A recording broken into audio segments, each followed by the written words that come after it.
So the gentleman at the top of the lighthouse said there are two ghosts here, a blue man and a white lady. And really? And they basically haunt the thing from 12 midnight to like maybe 2 or 3. So I guess a paranormal YouTube channel has been here at least twice to check it out. Oh, maybe if ever we become a paranormal channel, we'll come. Yep.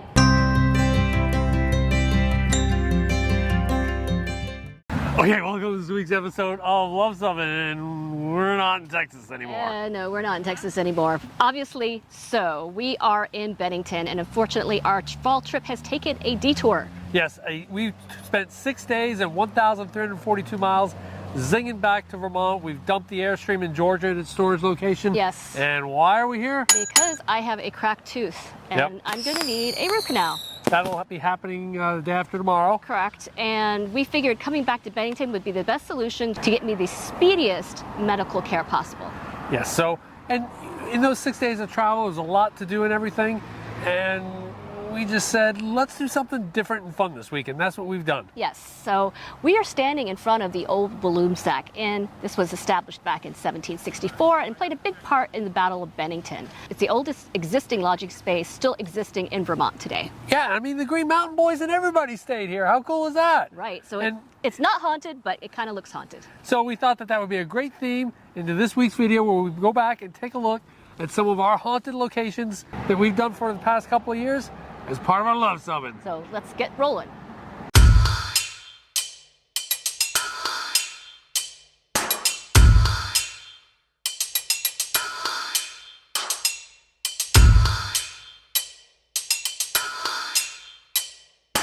And what was interesting on this one was they were talking about a famous ghost that apparently haunted another furnace facility, who apparently fell into one of these furnaces when he was overcome by gases and tripped and fell when he was installing a bell. He was installing a bell, fell into the furnace. Apparently his ghost haunted this other furnace facility. But when that one closed in 1927, apparently his ghost moved here. Can ghosts do that? Can they move like and haunt something that's really not worthy of being haunted? I don't know. I thought ghosts... If you're a spirologist or a ghost geek, leave a comment below. I thought they were basically slotted to haunt wherever they died, but that's just me. Yeah, I don't know about this one.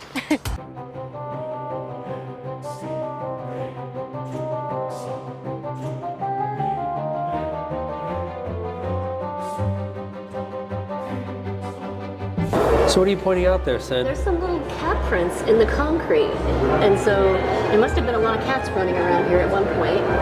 They claim it's haunted, though, maybe by cats. Haunted by cats.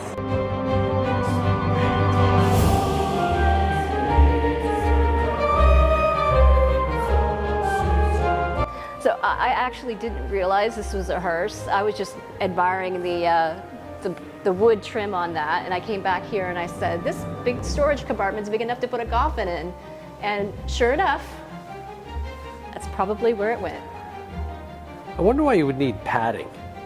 It's not like you're going to hurt somebody in there. No, I think it's more of a look, so that people think that their loved one is traveling in luxury, I guess. I bet this would be for a flower. Yes, a flower display. And you can see there's some chairs in, there's like at least chairs in there for a funeral party as well.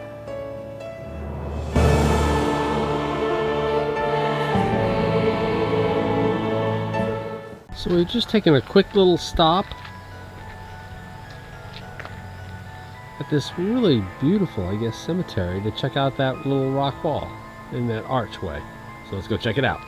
That's a cool looking arch, huh? Yeah, it is really cool. And it looks like they actually used some leftover quarry rock, maybe? See the little notches? Remember when we went to Barry? For the Rock of Ages quarry? Right. And they had the same kind of quarry stone there.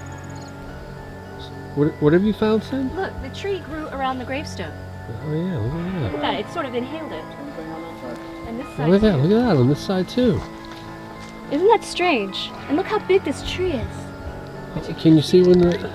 Well, this gravestone that. here is from early 1800s because it's slate, and also see the willow on it. Oh, okay. That's very classical for that period of time. I did not know that. Yep. So isn't that interesting, right? It's very cool.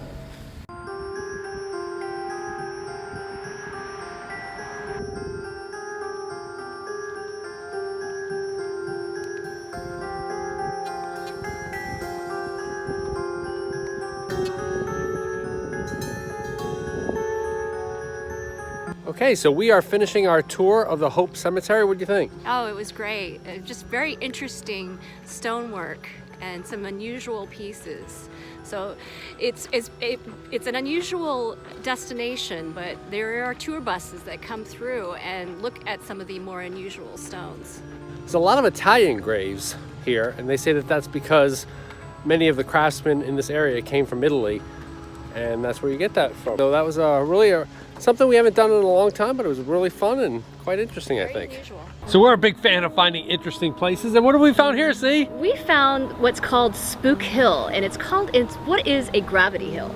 Yeah, so supposedly we're gonna pull up to this line, put the car in neutral, and we're gonna roll uphill. Mm-hmm. We'll see if that works. Yeah. But Spook Hill was invented before cars have inclinometers and stuff, so we're gonna use some science here. But yeah, supposedly this big, huge alligator was tormenting the town, so they sent its warrior chief, and they both got killed. Yeah. And they got buried around somewhere, so that... they're buried at the top of the hill here. So it kind of made everything spooky. Right. So... we're gonna check it out and see what happens. We're in Lake Wales, Florida. Yes. So it appears he's rolling uphill.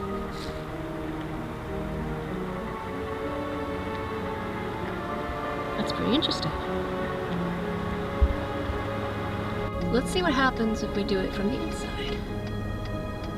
Does it feel like we're rolling uphill? No, we're rolling down. Look at this side here. Look at the fence. Okay. So, but from the angle I took from outside, it looked like kind of like you were rolling uphill. I'll have to look at the footage because I'm standing here right now. This is the dumbest thing I've ever seen. You're pointing downhill and you're rolling downhill. Well, from what I was seeing outside, it looked a little bit more interesting. So you have to look at the footage. Okay, there you have it, Spook Hill. Now, if it rolled up this incline here... Well, that's what I thought it was going to be. I thought we were going to roll up that way. That would have been cool. That would have been impressive. Then I would have said the alligator and the Indian dude died for a good cause. Yeah. Well... this was kind of stupid. Yeah, we'll see. That hopefully took some interesting footage. We'll see if it worked out or not. All right, we're going to head back to camp.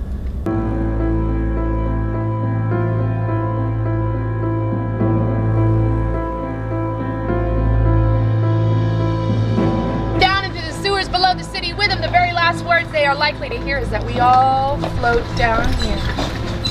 Because some of Charleston's stories become so dark, it makes up the stuff of Stephen King novels. So this is a unique little feature that I learned about this trip. It's called the Hat Man, and he was used to scare little kids. Originally, this used to be a haberdashery, which made hats for men, and note he's all made of hats. And so the legend is they would scare the little kids into behaving, saying that this guy would peel himself off the wall, slide into the sewer here, and come up under their sinks and their tubs and grab them and pull them into the sewer. And so it's also said that Stephen King came up with his character, the clown from It, from this character as well, because the character, of course, in It lived in the sewer and was grabbing little kids as well.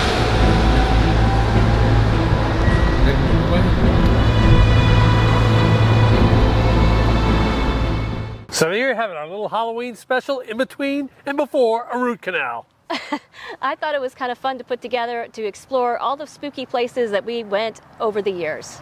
So if you like this video, give us a big thumbs up. And if you think we've earned a subscription, click to subscribe. And comment below if you've ever seen the funeral coach in action, because I know for a fact one of our viewers has, and it was the inspiration for this video. Because we come out with Airstream and RV related videos just like this one every Tuesday. Thanks for watching.